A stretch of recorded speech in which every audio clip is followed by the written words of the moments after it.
Kita di bahagian kedua, part 2. Wah, dahsyat tu, part 2. Pada handphone panas. Kita sekarang ni, ni dia pokok paling pendek. Ada sejarah pokok ni. Pokok ni ditanam oleh sahabat saya sebenarnya. Orang dia pun rendah juga. Orang dia kerja kat satu office saya. Dia ikut orang dia juga kot. Tapi agak lebat juga kali pertama ni. Walaupun bunga je tak lekat banyak jadi buah, putik buah. Tapi untuk kali pertama okey lah. Sebab semua usia kebanyakan dia 3 tahun. Boleh lah. Tahniah untuk sahabat saya yang tanam tu. Siapa yang satu office dengan saya, dia tahulah siapa yang orang dia tu. Yang ni agak menarik lah. Pokok yang paling besar. Pokok yang saya selalu bising. Saya bercakap dengan dia, kawan-kawan dia semua dah keluar buah. Dia tak keluar buah. Sekali dia keluar buah, buah dia bercantum lah. Ini yang mahal ni, yang diidam-idamkan ni. Kalau ada rezeki saya yang sebelah sana tu kan,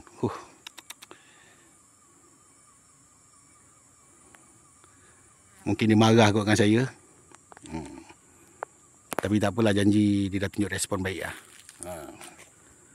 Di sebelah dia pula agak lebat juga. Belah tangkai tu macam mana nak ambil tu?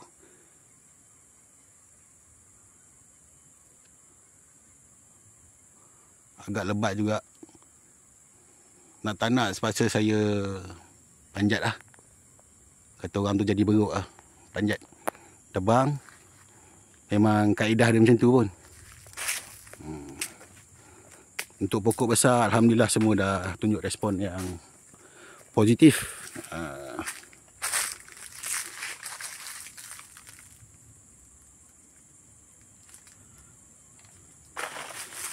Pokok ni, yang ni baru putik buah. Yang ni saya pokok ni buah hijau. Inilah pokok yang kata apa, yang orang cakap rasa durian ni lah dia. Salah satu yang ada di kebun saya ni. Tapi itulah cabaran, buah dia gugur. Dan juga serangan-serangan daripada ulat pengorek buah.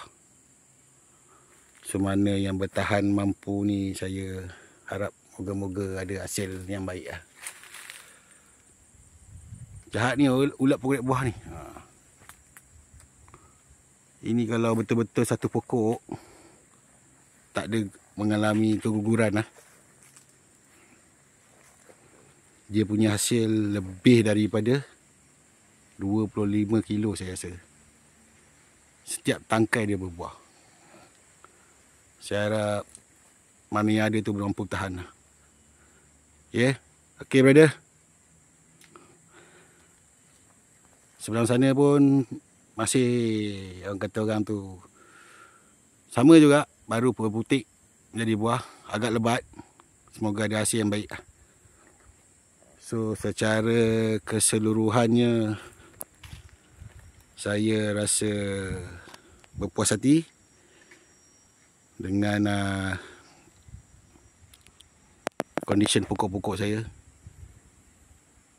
Untuk kali pertama, yang banyak sekali pokok yang start keluarkan buah. Sekiranya ada rezeki lebih, nanti boleh buat jualan lah. Orang pun dah ada booking. So untuk tempoh 3 tahun ni, saya tak expect dia banyak sangat lah. Mungkin tahun ni yang keempat dia akan lebih positif lah. Sebab dia masih lagi dalam fasa vegetatif pokok ni. Usia muda, dan pokok ni bila dah capai usia 4 tahun ke atas, barulah dia dah tahap matang. Dan mampu berbuah dengan banyak, insyaAllah. So itu saja. Kita akan jumpa lagi lah insyaAllah di lain masa. Tak ada apa lagi, nak kemas-kemas sikit-sikit. So InsyaAllah jumpa lagi. Assalamualaikum warahmatullahi taala wabarakatuh.